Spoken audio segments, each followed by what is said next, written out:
Assalamualaikum warahmatullahi wabarakatuh. Perkenalkan, saya Oktaviana Evalda Haisi dengan NIM 23091417177 dari Prodi D4 Teknik Sipil Fakultas Vokasi Angkatan 2023.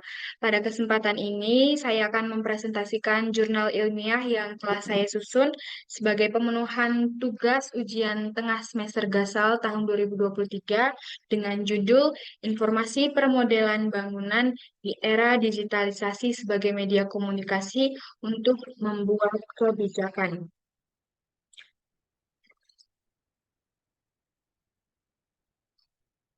Pada bagian abstrak, kurang lebih menjelaskan bahwa informasi permodelan bangunan atau yang lebih kita kenal dengan Building Information Modeling merupakan representasi digital dari karakteristik fisik dan karakter fungsional dari suatu bangunan, baik berupa bangunan gedung atau bangunan lain yang di dalamnya terdapat tahap perencanaan sampai dengan tahap demolisi. Nah, metode penelitian ini menggunakan metode studi kepustakaan yang mana kajian literaturnya dijadikan sebagai dasar dalam membangun konsep atau teori baru. Pendahuluan. BIM merupakan tampilan digital yang memuat seluruh informasi elemen bangunan yang terintegrasi dengan periode siklus hidup bangunan. BIM akan mempercepat dan mengurangi resiko dalam konstruksi, termasuk dampak klaim. Di Indonesia, beberapa konsultan dan kontraktor telah menerapkan BIM sebagai sumber informasi pada proyek konstruksi. Dari 5 jurnal yang telah saya jadikan sebagai kajian literatur,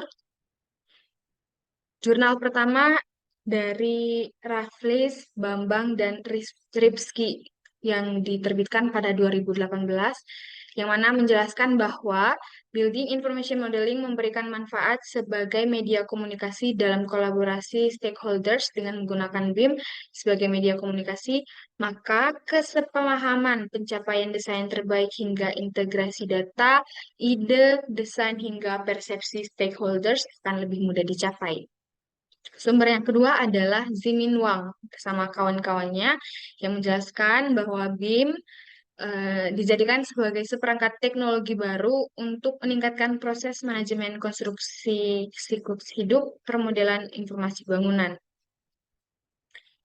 Yang ketiga adalah dari Ardiansyah bersama kawan-kawan yang menyebutkan bahwa kebutuhan hunian di Indonesia, khususnya di kota besar yang tinggi, serta ketersediaan lahan yang terbatas, mengakibatkan harga meningkat, sehingga investasi hunian high-rise building berkembang pesat. Tingginya kebutuhan masyarakat tersebut berbanding lurus dengan peningkatan jumlah pembangunan bangunan hunian gedung bertingkat.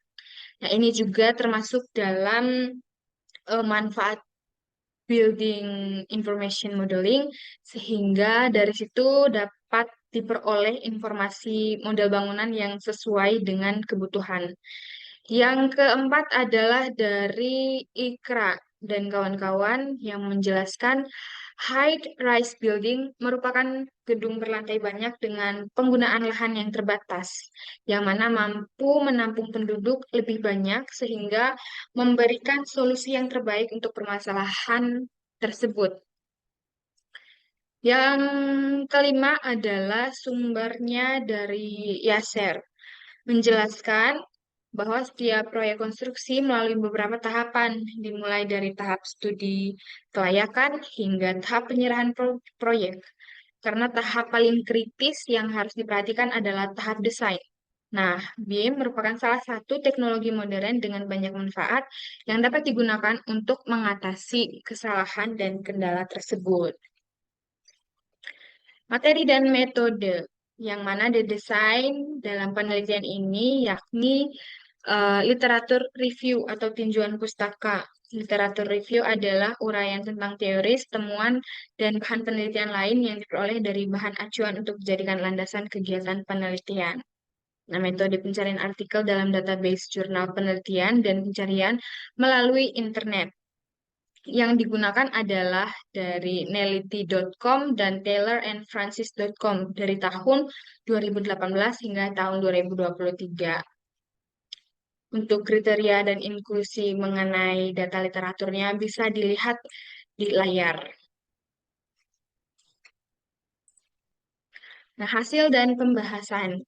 BIM pada dasarnya adalah digital platform untuk pembuatan bangunan virtual. Jika BIM diterapkan, modelnya harus dapat berisi semua informasi bangunan. Informasi tersebut digunakan untuk bekerja sama, memprediksi, dan membuat keputusan tentang desain, konstruksi, biaya, dan tahap pemeliharaan bangunan tersebut. Implementasi sistem BIM membutuhkan investasi dan perubahan di pasar tenaga kerja dan bagaimana perusahaan konstruksi beroperasi. Pekerjaan struktur atas memiliki peranan yang alat vital pada proses konstruksi karena hampir seluruh komponen utama kerjaan struktur terletak pada jalur kritis dalam penjadwalan proyek yang telah direncanakan. Oleh sebab itu, kembali saya tegaskan bahwa eh, penerapan BIM sangat dibutuhkan sebelum dilaksanakannya suatu proyek. Nah, kesimpulan dari jurnal ilmiah yang telah saya susun berdasarkan 5 literatur yang saya jadikan sebagai dasar adalah BIM merupakan proses membangkitkan dan mengelola data konstruksi selama siklus bangunan, mulai dari proses perencanaannya, perancangannya, konstruksi, penggunaan, pemeliharaan, dan demolisi bangunan.